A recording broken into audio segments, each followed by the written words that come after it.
Oh, ¿cómo estáis? El Señor os bendiga. Muy buenos días. Muy buenos días. Este domingo especial, un domingo muy especial para nosotros como Iglesia Renacer.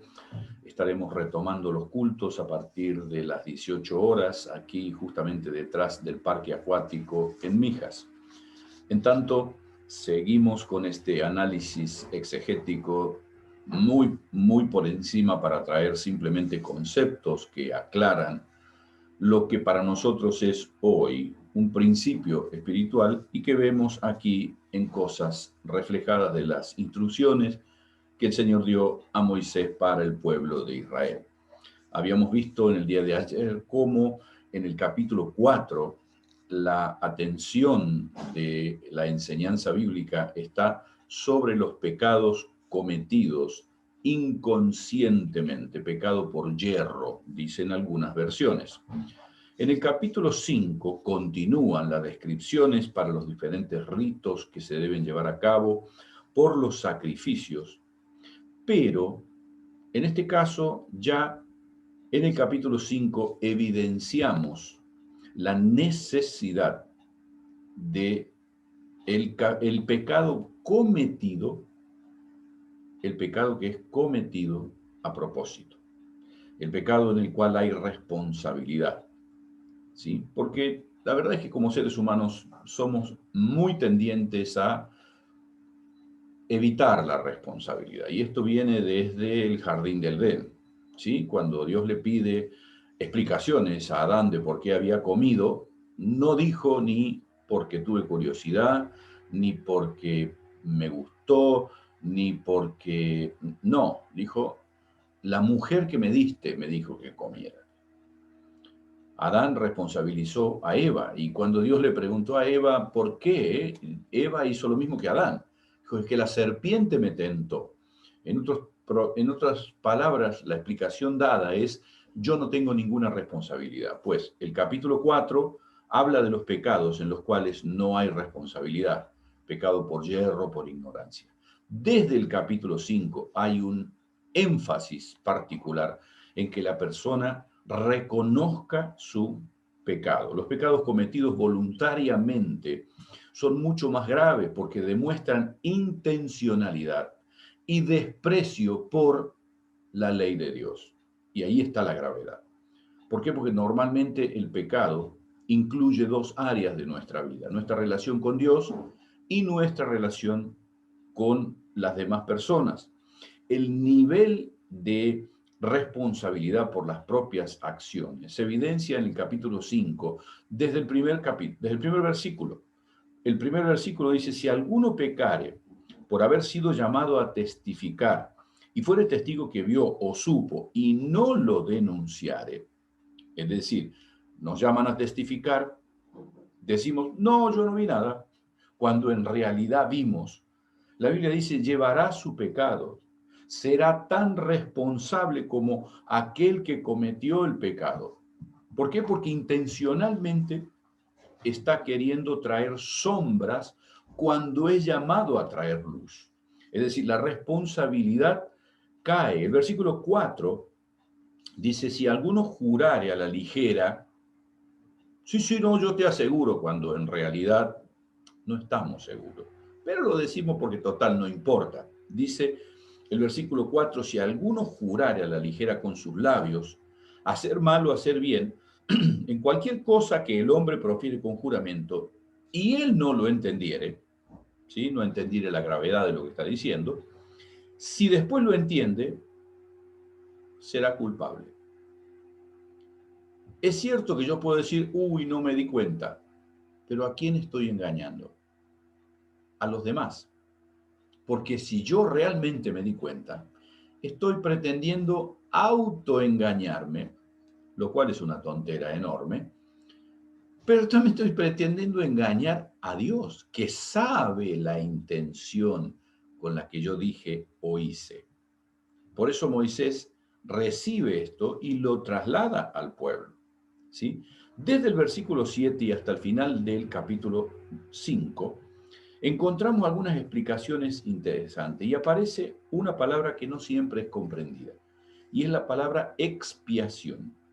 Expiación, según el diccionario, es la eliminación de la culpa a través de un tercero, ¿sí? Muchas veces oímos en las predicaciones o en las canciones aún como que Jesús fue dado en expiación por nosotros. Y eso significa que Jesús ocupó el lugar que me correspondía a mí. Por eso en el capítulo 5 vemos que cuando yo soy culpable, cuando yo me reconozco culpable, busco uno en expiación. Aquí el animal era la expiación. En el Nuevo Testamento es Jesús. Por eso es necesario que yo me reconozca culpable para que Jesús pueda ser mi sustituto. Jesús no puede ser sustituto de alguien que no se declara culpable, porque la función de la expiación tiene que ver con eso. Es la persona que reconoce su culpabilidad y busca a alguien que reemplace la pena que a él le corresponde. Entonces es fundamental que lo entendamos. Jesús nunca va a defender a quien se manifiesta inocente. ¿Por qué? Porque él vino para defender al culpable. El que se reconoce, no el que es culpable porque lo es, sino el que se reconoce culpable. Y ahí está la cuestión de esto. Los sacrificios mencionados, ¿sí? Vemos que inclusive no solo se trata de hacer un resarcimiento a la persona que hemos dañado, sino que la ley incluía una quinta parte de la ofensa. Es decir, si yo robé, por decir, 10 ovejas, no solo tengo que devolver las 10 ovejas, sino que tengo que darle 2 ovejas más. Tengo que devolver 12 ovejas, además de ofrecer un animal en sacrificio por el perdón. Es decir, la idea, ¿cuál es? Lo que Pablo transmite en la carta a Timoteo. Los que persistan en pecar, corrígelo delante de todos para que los demás también teman.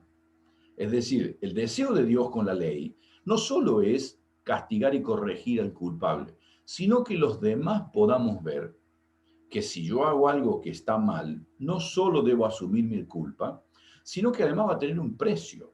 Buena parte de las injusticias sociales que estamos viendo es que las personas no solo no admiten su culpa, sino que además, responsabilizan a los demás.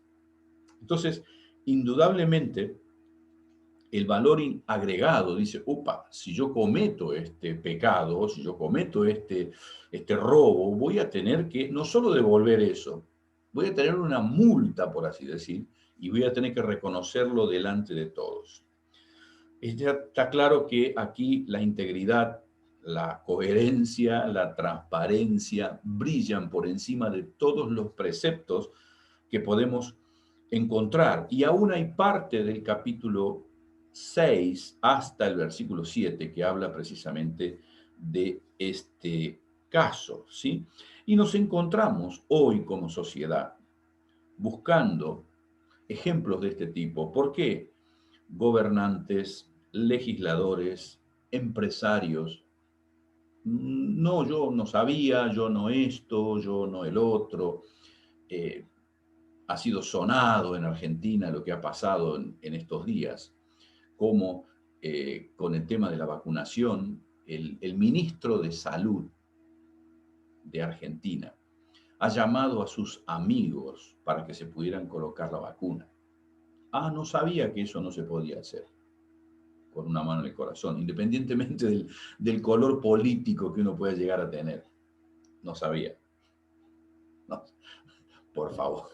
¿Sí? Está claro que esto impulsa a los ciudadanos comunes a decir, si los que gobiernan actúan de esta forma, entonces yo no pago los impuestos, robo, hago esto, hago lo otro, hago lo otro. ¿Por qué? Porque en realidad hay un principio desde la autoridad. Deben necesariamente venir el ejemplo. Esto es claro. Buena parte de la pecaminosidad que vemos en el pueblo es porque escasean los buenos ejemplos. Y lógicamente lo que Dios está tratando de decirnos aquí es que Todos y cada uno de nosotros somos responsables por nuestra propia elección de hacer la voluntad de Dios o no, ¿sí? Indudablemente, la llegada de Jesús a la vida de alguien le impulsa a salir de este círculo vicioso en el cual el pecado se repite una y otra vez.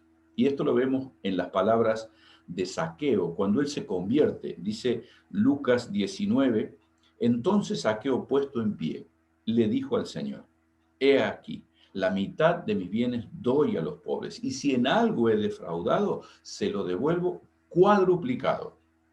Independientemente de los sacrificios de los cuales habla el Antiguo Testamento o los sacrificios que tenemos que hacer nosotros hoy, la evidencia del arrepentimiento y la evidencia de una nueva vida en Cristo tiene que ser visible a los ojos de todos.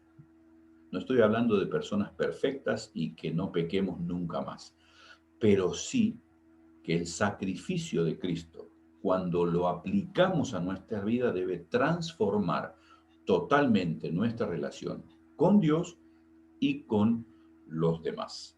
Mañana seguimos con una cosa muy, muy importante que tiene que ver con la vida de los sacerdotes. Nos encontramos mañana en este espacio. El Señor os bendiga.